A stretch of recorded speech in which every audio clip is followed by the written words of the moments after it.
Morning, everybody. I guess everybody is dying to get on the golf course. The lockdown is extended and it's going to be a while before we get onto the golf course again. So I think it's time, again, like last time we spoke about short game, it's time to introspect, to think about what really goes wrong, where can we figure out or fix some problems, because sometimes we treat all this as a whole. We go out to play every day and we just sort of hope we get something right to make a shot happen. And I do feel that bunker is one part where there are a lot of people who are not sure of what they do. They are erratic out of a bunker and they're not sure exactly what the mistake is. So I'm just going to try and explain what are the important parts of bunker play. For some of you, maybe too much information, it may be too much that there's so much happening in this swing, but it's not. This is not what we do in a regular lesson, because in a lesson we only fix what's broken. We don't talk about the whole thing. This is more like information so that you can now try and analyze and say, okay, this may apply to me, and we figure out a drill which could help it to get a little better. So just to understand what's really happening in bunker play. So firstly is to understand attitude. You know, I think from the time we start golf, people tell us that the bunker shot is the most difficult shot, and I think that's the worst thing you can tell somebody, because it really is not a difficult shot. In fact, it has more margin of error than a pitch shot has. You can hit an inch more behind the ball than you really wanted to, and you'll still get away with it. So I think the bunker shot's not difficult. I think you shouldn't have the attitude, and I see a lot of people say, don't let the ball go in the bunker, be anywhere else. I think it's unless it's a very deep bunker or a very difficult bunker with a very vertical face, the bunker is not a difficult place, and I think you should not try and avoid it. If there's a shot where the flag is just stuck behind the bunker is not a bad place to be in. In fact, I think it's more difficult if you are just behind a bunker and you have a flag tucked in. I think that shot is much more difficult than a bunker shot. So when we work with players, I think the people who have difficulty in bunker play are the ones who don't know how to pitch correctly. So if I was to give a lesson to anybody on bunker play, somebody has an issue with a bunker shot, I would actually check the pitching. I would check their technique in pitching and to see are they able to pitch the ball correctly before taking them into the bunker. You know, I mean, we're talking about the attitude part. I think Seve Ballesteros was one of the best bunker players in his time, and he learned golf. He was given a sawn down 3-iron, and he learned golf. He learned how to hit it on the beach. Is that breaking? Is something breaking? The signal? Okay. So he learned how to play a 3-iron from the sand because he had the beach next to his house, and his attitude was, I mean, he could hit a 3-iron out of a bunker and hit it as high as what we would probably hit with a lob edge. So if you really learn to do it correctly, you can become a good bunker player. And I mean, I do a little drill with lots of juniors of trying to make them hit 8 irons out of a bunker, so they understand that it's not the loft which is working, it's the technique you use. And if you can get it out with an 8-iron, even from a lip which is about 5-6 feet high, and it's actually not difficult. So if you practice that, you will change, your attitude will change, and you will not fear bunker shots. Secondly, what will happen is you will not fear deep bunkers, because if an 8-iron can get out of a bunker with a 5-foot lip, you can get a lob edge out from a much higher bunker without a problem. So you will not fear getting the ball out. So I would like your questions to be more like, there are people who can't get the ball high enough, right? There are people who don't get the ball far enough. And there are people who are erratic with their contact in the bunker. So we got to just understand that out of the 3 important things, which one's happening to you and more often, and you try and fix that. And what's not broken, don't fix. So just try and understand that we have 3 things which are going to happen in a bunker, which are important, and we got to figure out which one of them don't work for you. So the first thing is that we want the amount of sand to be repeatable. So if I had just putting this a little down. If I had, say, I've got a piece of cloth and I've got a ball sitting on it, right? I want the club to hit the ground about 2 inches behind. Now, what's the club doing from here? The club should still be traveling downwards so that the lowest point of its arc is under the ball, right? And then the club starts exiting out from somewhere here. So if you are doing a basic bunker shot and you are decent with pitching, then all you have to do is draw a line in the bunker, because what we do is we don't we are not allowed to touch the sand while playing on the golf course. But in the practice bunker, surely we can do this. So draw a line in the bunker 2 inches behind the ball, right? Depending on what kind of sand there is. So draw it behind the ball and just draw another line or make a box or anything or a circle and draw another line maybe 3-4 inches past the ball and just try and clean out the entire sand between these two lines. Now, if you can get repeatable with this, right, you'll find that if you just draw the first line and you're not repeatable with that, that means you can't have the same amount of sand before hitting the ball. So first we got to get that going. And second, we got to get the thing that the club exits out after the ball. Lots of people end up hitting down here, but the club is started to move up and they top the ball because the club's not descending after that. So we got to figure out what do we do to make it descend, and I will go into some parts of technique to make you understand that how could we get the club hitting behind and yet descending and getting under the ball and coming out with it. One of the drills one could do, and that's one thing which Ballesteros used to do, is put 3 balls not touching each other here, and he could get the club under this one and exit out from under. So all 3 balls would go in the air. I do it with 2 balls, which is a little easier. So you put 1 ball here, you put the second ball here. You make sure your club enters the sand here, stays under the second ball also, and then exits. So both balls get up in the air, and that's one way of understanding that you are able to get the club descending and getting under the sand. So one is the feeling of hitting the right amount of sand, right? Second is understanding the bounce of the club, what the bounce is doing, right? And so that we want the club's bounce to be working, and I'll explain to you in sort of detail about how the bounce works. And the main thing in bunker play is to understand setup. And how does a setup change these things? How does a setup affect the bottom of the arc, where the club hits the sand, and how and what? So there's also a lot of misconception about what's the club doing in the sand in relation to the face and path. So lots of guys think that we're cutting across the ball to try and get the swings going left and the face is open to the path. No, I don't think so. I think the face is square to the path. The ball should come out of a bunker. It should be spinning straight with no tilt in the axis. It should land on the green and roll like a putt towards the hole. So we don't want really a cutting across action, necessarily because that loses too much speed. And I want an action where the ball's actually coming out with no side spin, lands on the green and rolls like a putt. There will be pure backspin, so the ball will stop as quickly as you want it to. And if you want it to release, we'll figure out what kind of bunker shot will help you release if the shot demands a release.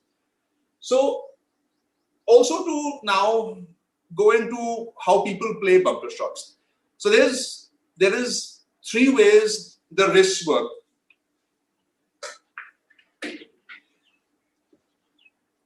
So one is that we have what's called back hinge, which is the right wrist goes backwards and in like this. Now what this does, it would normally deal off the club, right? If I have back hinge, so I've killed the loft and I've killed the bounce. And that's not something which is very good in a bunker, but there was an old way of playing golf.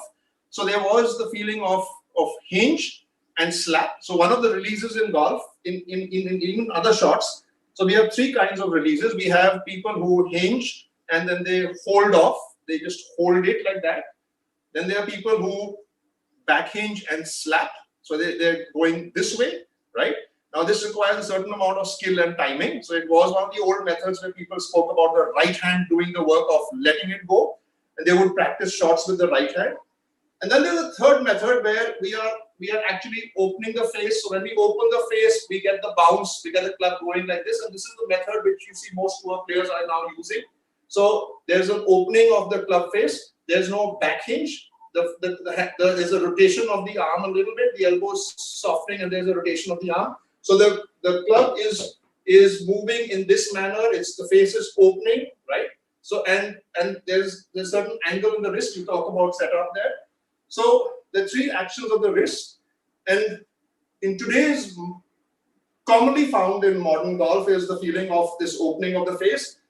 There was a old method which was kind of hinge and slap, right?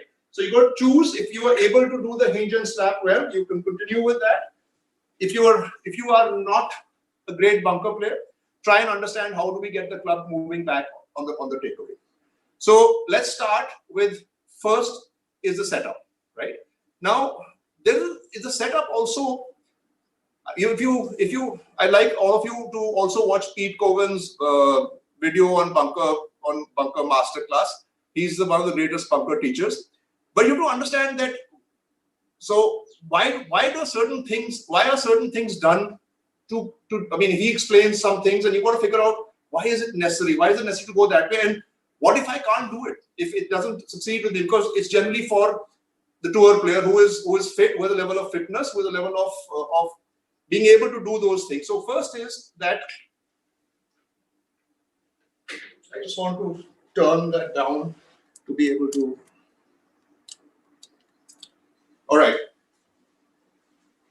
So we need the ball position. Just a second.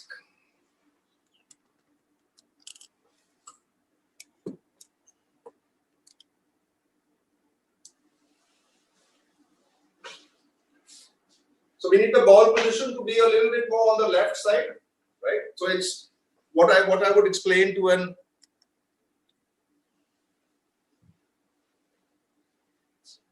average player would be that if this was where you would place, we would work on pitching where you put the ball about 2 inches left of that. So the ball's gone forward in your stance, right? We want the center of the body. Now what happens is, there are two kinds of mistakes which people make in the bunker. Some people hit the ground behind and top the ball most often, right? And some people actually go too deep into the ground, right? So what we want is, we want the ball position forward. I just set that camera, it's not coming correct. Just give me a second, please.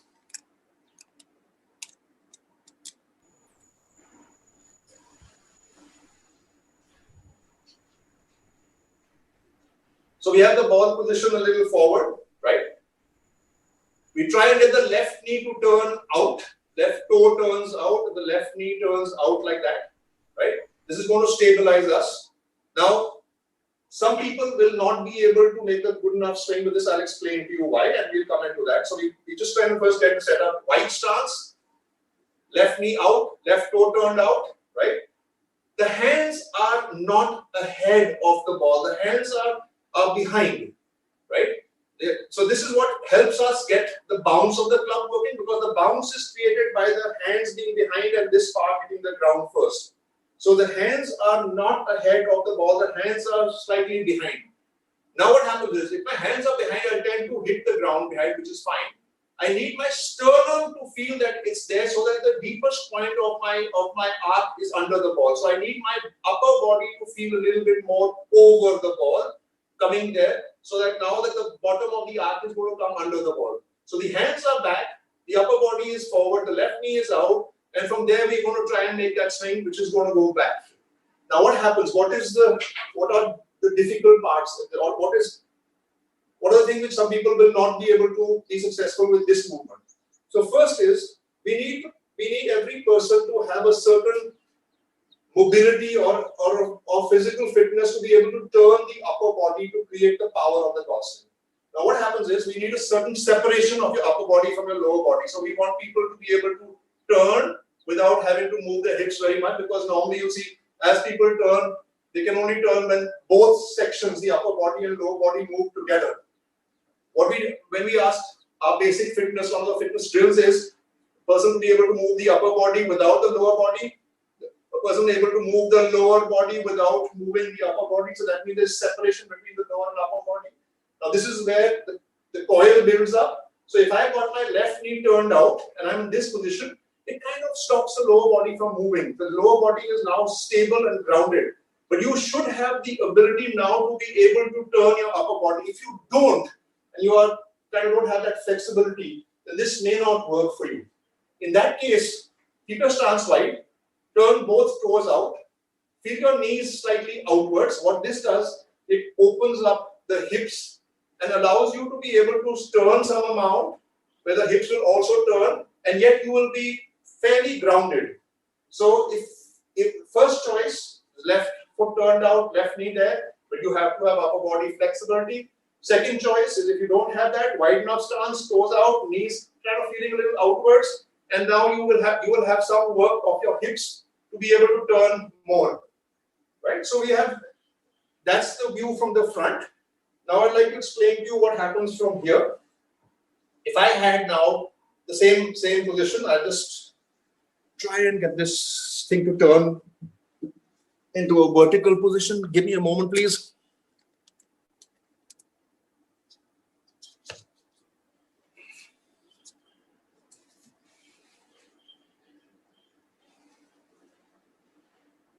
Okay, so what we need now is to understand, we've understood the setup from the front view.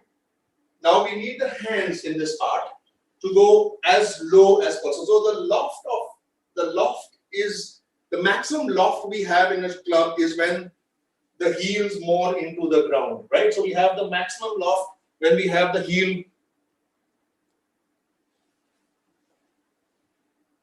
down, right?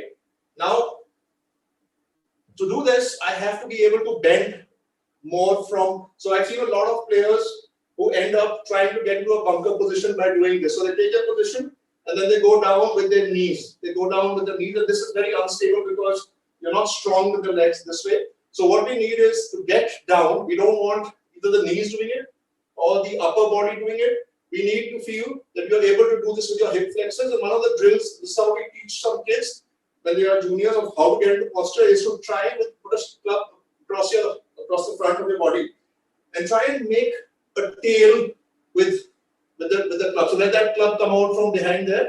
And the only way you can do it, if I went to my knees, I can't make a tail. I'll be going down like this. So we need a tilt of the hip. You can see the belt tilt downwards. You can see the tail. Now this is what's going to set up with low hands, right? So we need the hands to be as low as possible. And we need to feel that at impact also the hands return here. So the shaft's pointing more down here. And we don't end up with the shaft coming up like that. So you need to maintain this position where you are low hands through impact. So we have a setup where I've explained it from the front. From here, we are bending more from the hips, right? Understanding there and getting low hands. So we have an angle, a lot of angle between the left arm and the club. Now, when we do this, the grip becomes an important issue. If I have low hands, right? If I go low, the grip of the left hand becomes stronger, right? And that is necessary in a bunker shot. We don't want to see weak grips.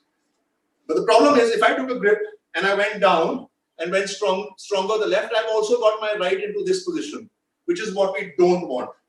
We want the left to be down, but we want the right to remain neutral, right? So if you see Coben's video, you'll hear him say that you use a butterfly grip. A butterfly grip is when, if I open my hands from here, they open like this, which looks like a butterfly. They don't open like this. Now both the hands are working this way.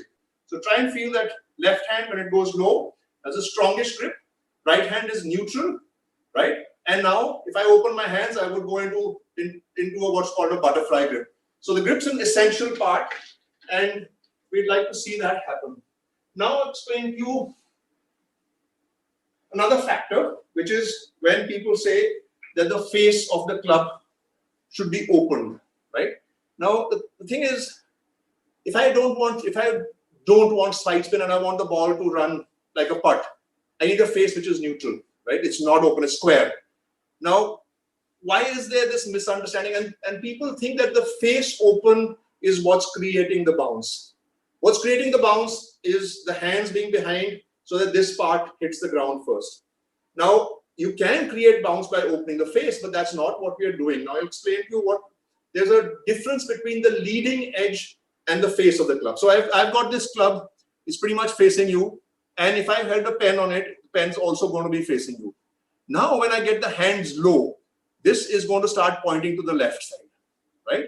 So leading edge is square, but the grooves on the club now are pointing left.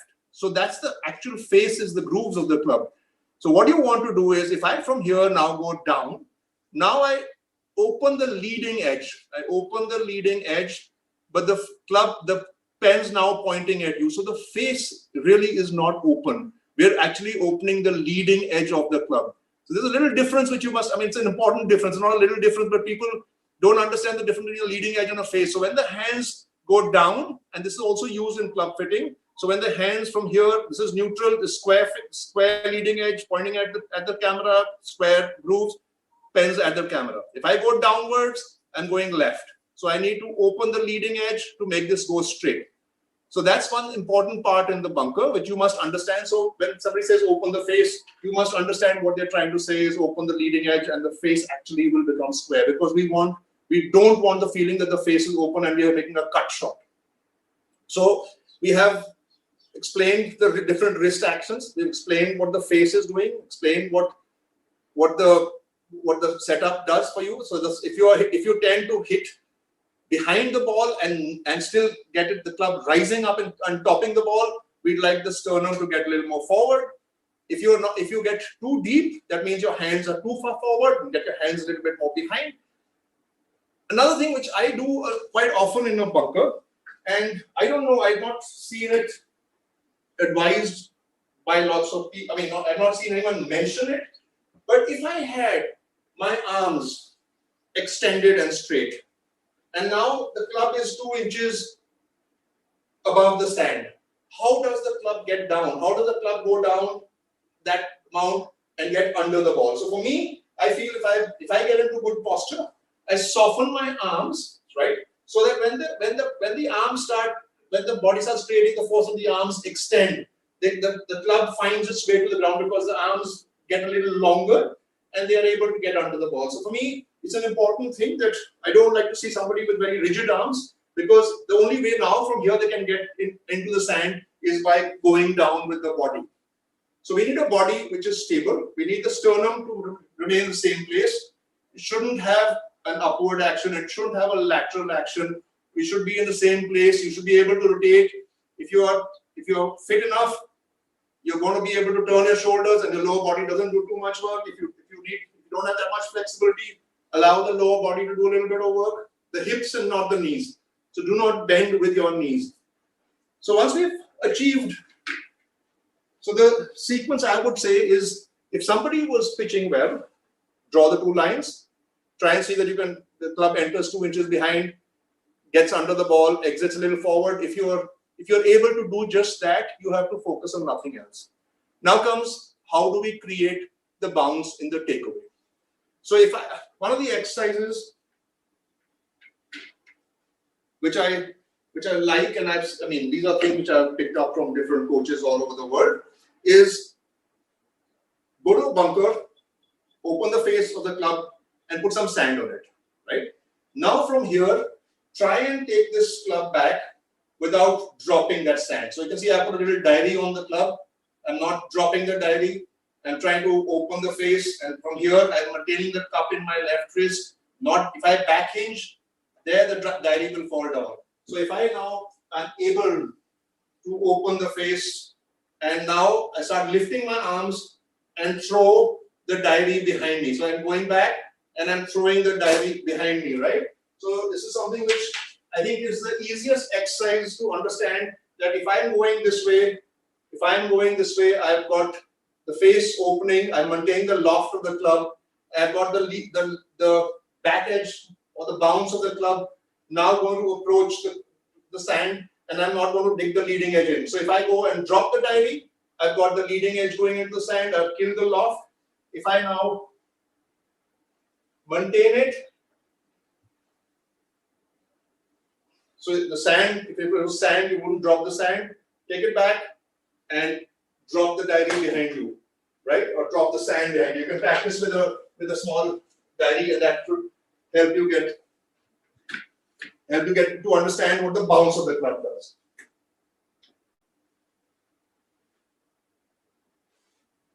Now, why do we get the hands low? Why do we get into this position in the shot, right?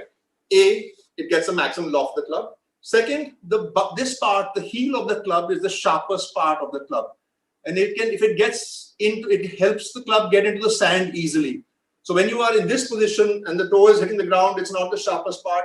You get this into the ground, the heel is the sharpest part, and you can hit down freely because you're not afraid of the ball. If you get enough sand, or you get the right amount of sand, you're not afraid the ball's going to go too far, and you can slap the sand or splash the sand, and the ball's going to come out with with a nice loft, with a nice height, a nice trajectory, and land softly and stop as quickly as possible. So we have the heel down. Now, some people are not able to get, so the people who don't get loft, who hit low shots out of the bunker, they're the ones who probably back hinge and they kill the loft of the club, or they're too high in the setups also. So they need to understand that if they want the ball to come up higher, they have to get their hands as low as possible. They got to understand how the club is opening on the backswing, and that's going to help them get the ball out of thing. The people who are not repeatable with the amount of sand they hit, they sometimes stop it, sometimes they hit heavy.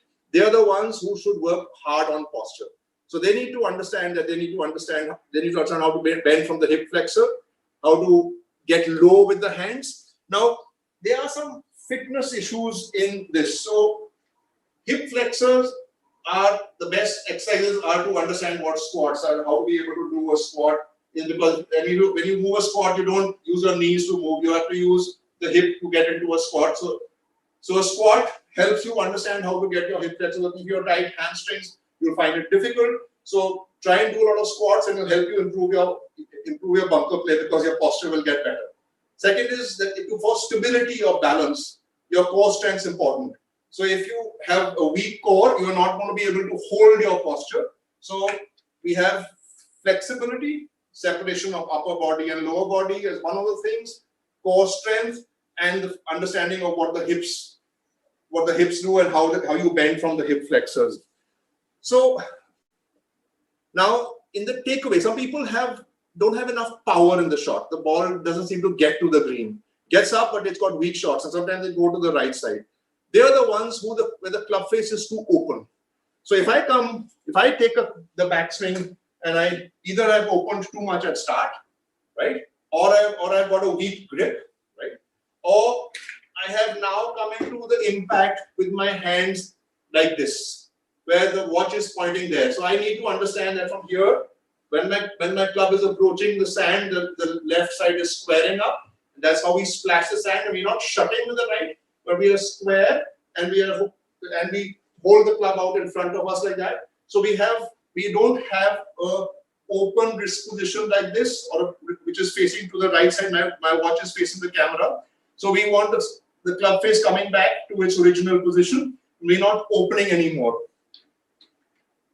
Another thing is that there are lots of people who are very quick in the bunker. So if you do the sand drill, you'll drop the sand. If you're quick, the sand or this diary is going to drop straight away. If I take it here and I sort of snatch the club back, the diary is going to fall there. So some people are very handsy or they move the club head too fast. They're the ones also who are not going to get enough power in the bunker because sand's heavy and these small muscles cannot do very much in the sand. So there's a good drill for that. Just take a towel. With your right hand, hold it to your chest, to your sternum. Extend your arm and hold the bottom of the towel. Now, if the towel gets loose, that means you're moving with your arms and hands and not with your body. And if you turn your left shoulder, you'll feel the towel remain extended. So when you are here and you have good upper body or scapular rotation, you'll feel the towel maintain its extension. It's one of the drills you can use in pitching too, because you don't want to pick up the club with your hands and get to narrow with the arc. You want it to be wide. So the left arm is wide, and yet the right arm is close to the body. We don't want the right arm to get wide because that's going to hit too much behind. So we have the right arm, and this is one of the drills which we've already done in the short game video. And if any of you have not seen the short game video, please get in touch with ProTouch and get that short game video because it will make you understand how to improve your pitching, because that's one of the basic ingredients for the bunker play. So I think we've covered pretty much most of the stuff which I think is important in bunker play. Now comes speed control. One thing in bunker play is the length of the backswing is pretty much the same for all shots. Even the short shot and even the longer shot have pretty much the same length of the backswing. So here's one part of short game or bunker play is different from the rest of the short game, that the length is not controlling the amount of distance the ball goes. So some people control it with varying the amount of sand, right? But I would like to see a change in tempo. So when you imagine a roller coaster. So you imagine that you want to hit it far. So if you're on a roller coaster, you're going up. As you tip over, it'll start slowly and gather momentum later. So for the shot, which is very close to you, you're going long, you're letting the club drop, and you're accelerating just at that last moment, right? And when you're hitting a little further shot, you're sort of putting on the power a little earlier. You're letting the acceleration start a little earlier. So that when you actually practice it, and if you just practice with a draw line in the sand and just see how far the sand flies out without a ball, just try and think, okay, if I have to hit it just close by, the sand should fly only that much. If I have to hit it further, I want to see the sand go a lot further. Now, another thing is that if you have longish bunker shots, they are the most difficult ones.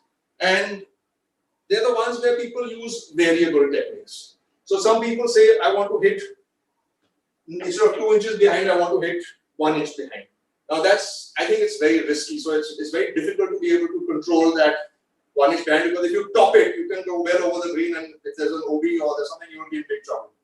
So what we would want is that there are two methods for this, right? One is to change the club. You can hit that 2 inches behind, same swing with a less lofted club. And one is to get it a little steeper. So if I have now the shaft leaning forward a little bit at impact, right? The sand, when this club hits the sand could either fly upwards and over this, it's sort of, as Kovan puts it, it creates ripples. And one is the sand, if I've got shaft lean forward, will go more that way. So if I don't have a very high lip and I get to hit a shot which is quite far, I would rather have loft on the club and try and hit 2 inches behind, but have the shaft leaning forward, so the sand flies a little bit more like this and sends the ball a little further. So one of the methods of longer shots is that, long bunker shots. One is the change the loft of the club, which is also going to make it fly like the same way. If I have less loft, the sand's again going to fly more like that, right? And now comes the special conditions. Basically are plugged lie. What happens if the ball's plugged in the bunker? For an average player, this is the way they would play it, that the shaft should lean forward. So you're kind of de-lofting the club so that you have killed the bounce. The leading edge can now dig into the sand. Bounce is what you can imagine. What really does a bounce do? Some people don't understand the word bounce. The bounce is like the front of a boat or the front of a ski. It's curved upwards so that when it hits the water, it's going to stay up. If it was flat, it would dig into and the boat would go down into the water. So the front is curved like that so that it can stay, it's moving this way. And that's what the bounce of the club does, is the front part is little higher than the bottom, right? And that helps the club, when it hits down the sand, to start coming out.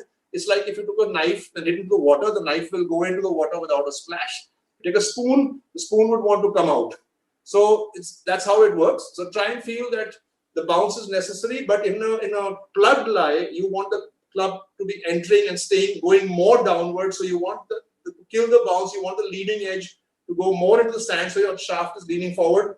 You may want to hit it with the back hinge. That's up to you. If you have no lip, you could do that, right? Because that kills the bounce. So it's up to you how you want to treat that. The good players who are highly skilled are able to hit this plug lie with the technique which we use in the other shots, right? They just have to make sure that the heel stays really down, because that's the one which is the sharpest. So it digs in instead of killing the bounce, and they have to stay down through the shot to get this part to get under the ball.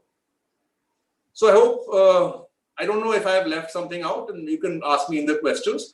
And I think we've done the what I would consider the fundamentals of bunker play. And I think it's time for the questions. All right, sir. We have few questions that have come in, so I shall ask them one by one. How to play from a wet bunker shot with side bunker lie? With the side bunker lie. So, Yeah. I mean, a wet bunker, basically the sand's not going to come up like that. It's going to move more forward, right? The club, sometimes it depends again, wet. If it's a wet, firm bunker, you want the club's bounce not to be working too much. So I think again, wet it depends on the texture of the sand. If it's soft sand and it's wet, you still want the bounce to work. If it's firm sand and it's wet and it's packed hard, then you want the leading edge to dig, so you want the shaft leading forward, so you can bring the ball maybe a little bit back in your stance and make sure that you hit down. And there are many ways of doing it. It also depends on the condition you have, how high is the lip, what you have to do. So there's a little bit of variability in this. But like I said, if every time you want the club to dig in, you either get the heel much more down into the ground, so you go lower with your hands, or you are going to get the shaft leaning forward and kill the bounce. All right, sir. Moving on to the next question. Sir, can you talk about the movable obstructions in a bunker? That comes in rules, so we can talk about that in a second. I'm talking about the technique part. All right, sir.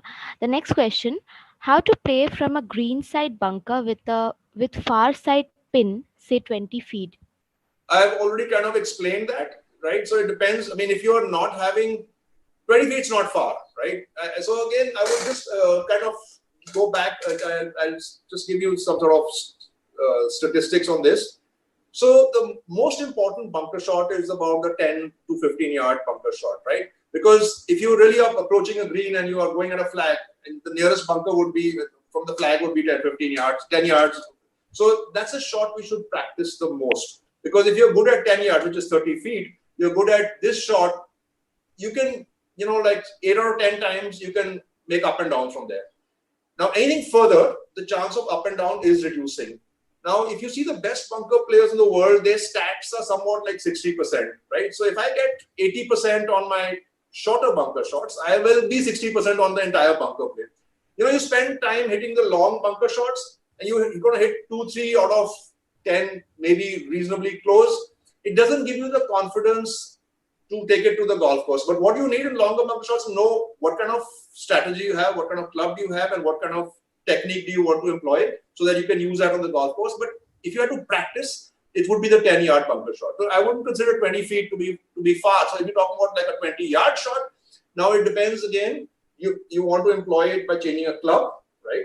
So if you're not getting far enough, right, it could be that you don't have good enough shoulder turn. You're using the small muscle, you're a little handsy on the takeaway, which doesn't create any power.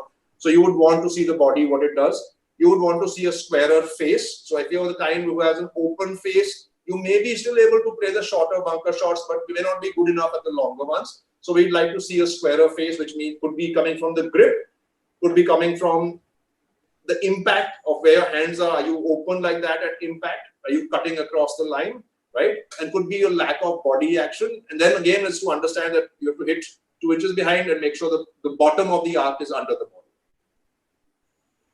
All right. So next question. Sir, are we supposed to make our feet sink into the sand before hitting the shot from the bunker? It was a fashion. I see a lot of people do it. But, in today's time, with fast play becoming one of the most important things in the game of golf, and all the rules and everything are coming towards making the game faster. You dig your feet in, and it's going to take many minutes for you to be able to repair that. And I don't think that it's providing you the stability. If you know how, if your hip flexors are strong, if you're bending, you get into good setup, you don't need to dig your feet into the ground. All right. So the next question. How to get topspin and backspin from a bunker, and should we cock our wrist while hitting a bunker shot from behind an upslope? I have explained. Firstly, there's nothing called topspin, except for in putting where we have that. There's no topspin in a shot in golf. It's impossible to have topspin. So there is only backspin.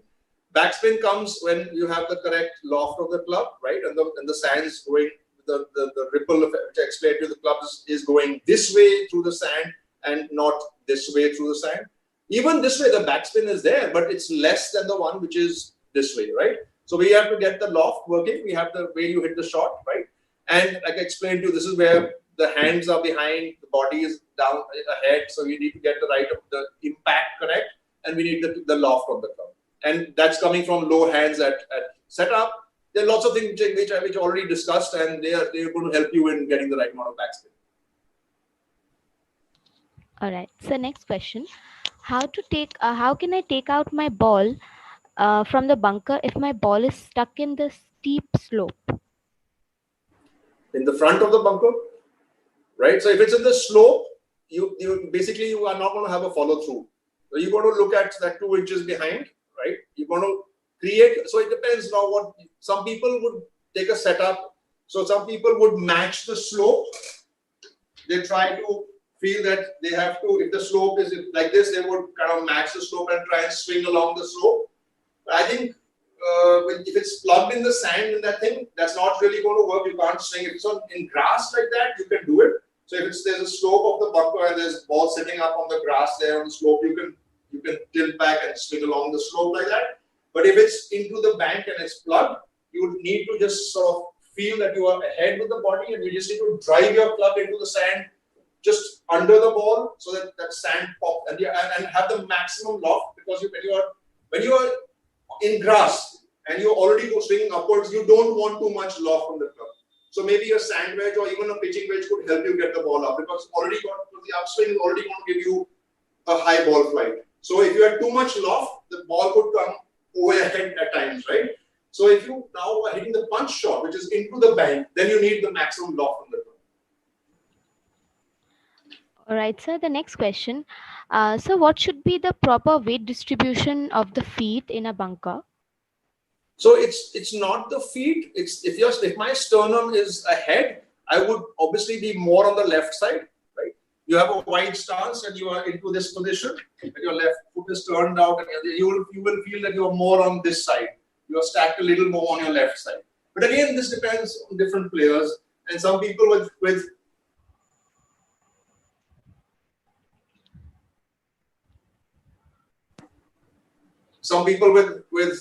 that kind of setup would also feel that it's not so much left side, but with the knees outward, but it still favors the left a little bit more. All right. So the next question. So for a right-handed golfer, when we open our club face, does it actually result in hitting the ball to the right side of the bunker? So again, I explained what an open leading edge was. It's only necessary when your hands are low. If you have the hands high and then you open the face, the ball could go to the right side.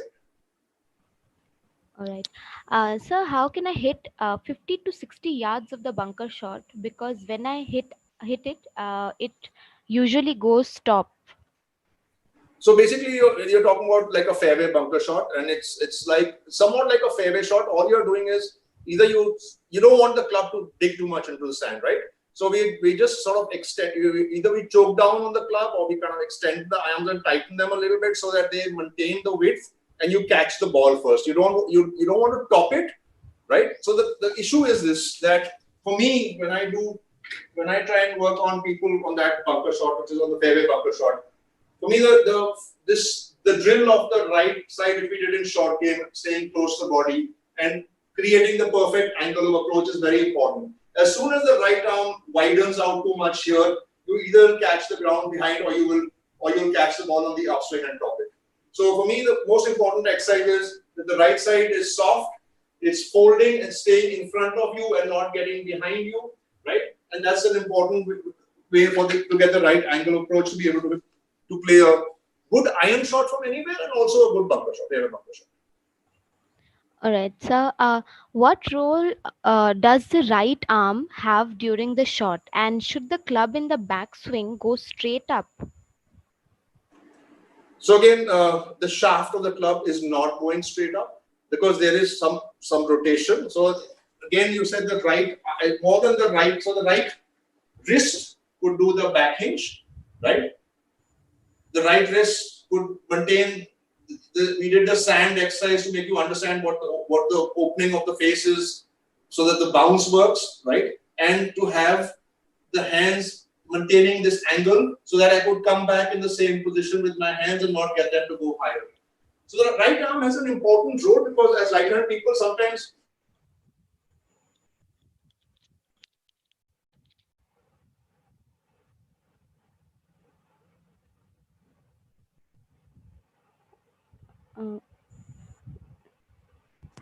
Sir, am I Just a audible? second. All right. Yeah. So I've given you the stuff that the right hand has to understand this feeling of folding, the feeling of opening, right? and the feeling of staying close to the body on the way down, which is something we did in the pitching lesson also.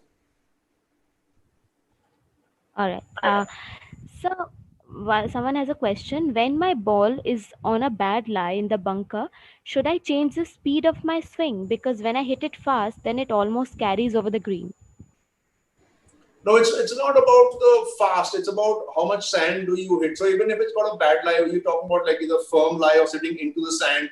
It's about what you would do. So if the bounce is too much, the club doesn't dig into the sand, and you will drop the ball and hit too far. So you want the club digging in a little bit. So that means either the shafts leaning forward a little bit more, right? You can understand that you may move the ball back and try and get the feeling of going down. You could use back the hinge method of trying to hit down like that. So there's basically what we're doing is we don't want too much bounce on the club when you are on a firm lie, which I would say is the one you're talking about, or even sitting into the sand or a buried lie is what you're talking about is when you catch the ball. You need the club to be digging into the sand a little more. So, how to decide the amount of bending and forward lean in stance at address? It's something which I think you need to practice with a mirror. You need to understand when you stand there, you have an image of lots of pros in the bunker and you see how they bend. So you would want to understand that. I've explained to you, you can rewind the video, you can understand what the hip flexors do, what the width of the stance, what the left knee does, if it works for you, what it does it, do you have enough shoulder turn with that setup, or do you need to get into another setup? But the bending must come from the hip flexors, and the hands should be low for the maximum loft of the ball. Sure, sir. So, can you please explain again the role of our grips? Okay, so if you just take a club in your hand, right, and if as I went down, I would see more knuckles of my left hand. The lower I go with my hands, the stronger the left hand grip feels. Now the question is, if I took my right hand grip first in this manner, and then I went low, my right hand goes like that. So it has no angle in the hand. It goes into a strong right hand position, which is what we don't want. So if I lower my left hand there and I put my right hand and get it neutral, which means now the club actually would feel more in the fingers. The more lower you get, the more the club feels in the fingers. And even the right hand, if I get it in the fingers, I would feel that I'm like this. If I've started a lot in the palm and then I try and go down, then my right hand also goes like that, and it's again a lot in the palm. It feels like it's a strong grip. So we want left hand cupping low, going down like that, and right hand trying to be as neutral as possible. All right. So we have one last question. How to play if the bunker sand is wet and my target is more than 110? If I use my 7 iron, should I tilt, or will there be certain changes? No, you want to catch the ball first. If you tilt backwards, you're going to hit the ground first at the back. So you are a little bit more on the left side, right? Like I explained to you before, either you choke down the club a little bit so you catch the ball and don't catch the sand, or you just tighten your arms a little bit. There are many ways of playing the favor bunker, but for me also the connection of the right arm is an important part. I just explained it. Same thing with the person who said 50, 60-yard bunker shot. It's the same. Just try that whatever club you think you're going to use for that. You're going to work on right side staying close to your body, the right angle of approach, and weights favoring the left side right through the swing. You don't want to shift your weight. So in one of the bunker, in fairway bunker play, if I'm not going to make a full body turn, if I keep my lower body stable, my shoulder turn is not going to be 90 degrees. So I am going to lose a little bit of yardage with the shot. So you go take maybe one extra club, maybe two extra clubs. You got to figure it out and take the club, the extra club required, and work on the swing like I explained. Right. So we have few more questions. Yeah. So does the lob wedge and the sand wedge have the same arc in the bunker?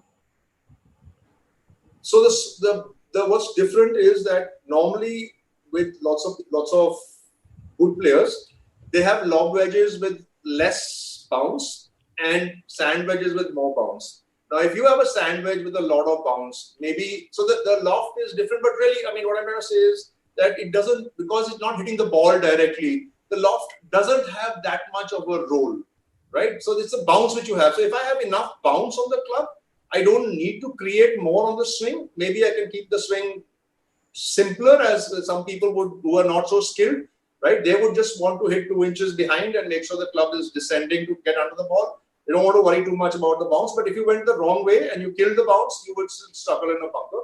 So normal tendencies are sand wedge with lots of bounce. I would use that if I had to go into very soft sand, right? I would like to see a little bit more bounce. Maybe I would open the face a little bit more or get the hands a little more behind, because that's creating the loft, and use a sand wedge. All right. Sir, can you explain how to get the ball to check on the green from the bunker?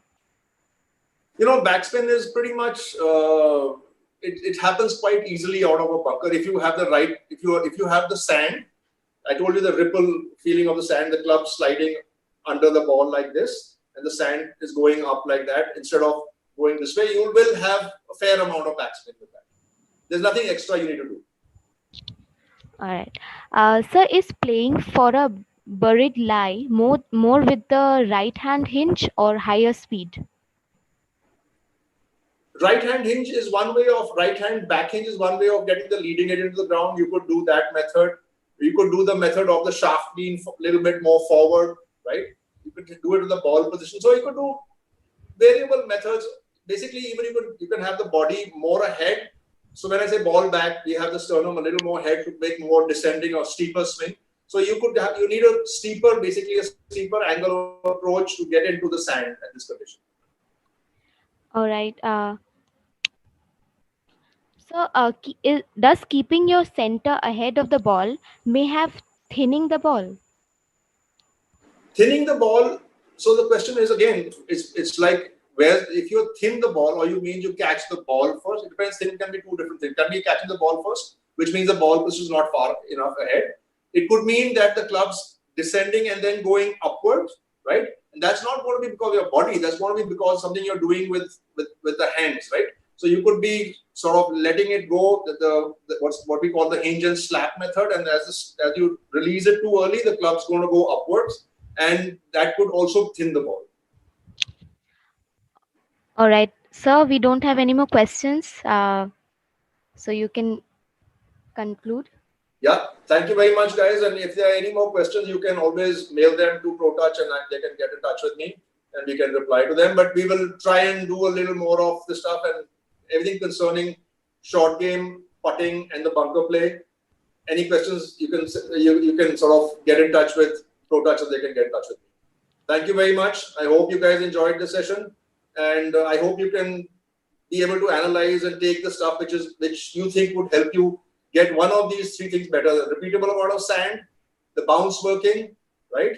And understand from your setup, what you really need to practice the maximum is all the things which concern the setup. Is get into the correct setup, because the static position is something which you can build now in a lockdown thing. You're sitting at home, you can work on standing in front of a mirror and understanding and getting into a better static position. All right, guys, stay safe. I hope you enjoyed the session. All right. Bye, everybody. Yeah. Stay Bye. safe.